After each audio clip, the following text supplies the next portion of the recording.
Jenkins, and this is my hope story. I'm so thankful because I grew up in a home where my parents loved and honored the Lord. And I grew up and I loved the Lord, like genuinely. And I was so kind to everyone that I met. I loved smiling. My heart was always filled with joy. But something that was a little different about me that is different now is that I wasn't as kind to myself as I was to everyone else. I was so forgiving to everyone, and I always told everyone how beautiful they were and how worthy they were and that they were more than enough. But those were not the words I was telling myself. If I got a grade less than an A, I felt like I wasn't worthy. If I thought a bad thought, I felt like I wasn't capable. I always told myself that I just wasn't worthy of God's plan, or I didn't feel loved by Him. And so while I was pouring all this love into other people, I didn't really have it inside of myself. And one night I was in the 8th grade and I was sitting on my bed and I was crying, and that doesn't happen often. I don't really cry that much. So my dad came in knowing that something was wrong, and I was just sharing my heart with him and how I just didn't feel like I was enough. And he pointed to my bookshelf, and on my bookshelf was my Bible that I still have today and I read every morning. And he said, "Emma, when was the last time that you read that and genuinely spent time in it?" And I was like, I don't remember. And I mean, we went to church every Sunday, went to church every Wednesday night, but I couldn't remember the last time that I genuinely went into the presence of God, just me and Him, to spend time with Him and to get to know who He was. And my dad said, "Emma, whenever Jesus comes back on Judgment Day, it's not going to be me with you holding your hand. My faith can't be your faith." And he said, when are you going to start building a relationship with Him that's your relationship and that's your faith? I can't even tell you how excited I was, because just a fire was set in my soul that I couldn't contain and I couldn't control, because I wanted to know Him. I didn't only want to know about Him, which I knew a lot about Him. I wanted to know Him. And so the next morning I woke up really early and I read the first page of my devotional book that I was reading, because I was reading the first page because I hadn't been reading at all. And so I was reading the intro to this devotional book, and it was talking about what it means to be a God girl.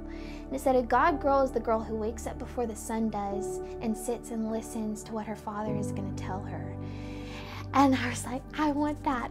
God, I want to wake up before the world does, and I want to be yours, and I want to seek you wholeheartedly. And it was the most beautiful couple of days of really starting to get into the routine of seeking Him and what that looked like, because it went from a religion of checking off all of these boxes to kind of realizing this is a relationship. It was Romans 12:2 that says, "Do not conform to the patterns of this world, but be transformed by the renewing of your mind." And I feel like a butterfly right now, because I was a caterpillar and I was walking in the muck of not thinking that I had value. And then He took me and He molded me and transformed me into who He called me to be. And now I can soar and fly on wings like eagles, and not only love other people, but I can love Emma. Because something so powerful is that whenever you begin to see yourself the way God sees you, you can then see other people the way that God sees other people. And that is one of the most powerful things that has happened, is knowing love Himself. And because I spend time with love Himself, I'm able to love people for real. If you want to begin this relationship with the Lord, just repeat after me and let this be your prayer. These aren't any special or magical words. God says that He is a God that listens. And so you don't have to say certain words for Him to listen to you, because He loves you for you and He just wants to hear your heart. So if you'll just follow me in this prayer, I would love to join it with you. Dear God, I have been running my own life. I've been calling the shots. I've been taking the wheel. I have been leading it, and God, I haven't been leading it anywhere where I thought it would go. I've been falling and I've been messing up, and I just can't seem to get back up.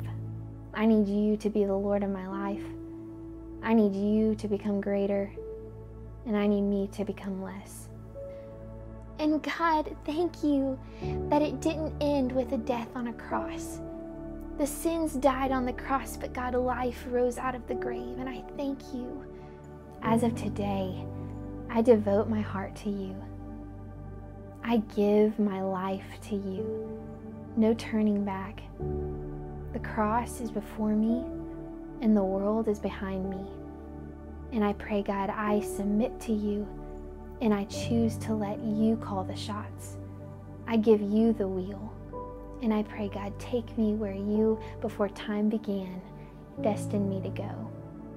In Jesus' name, amen.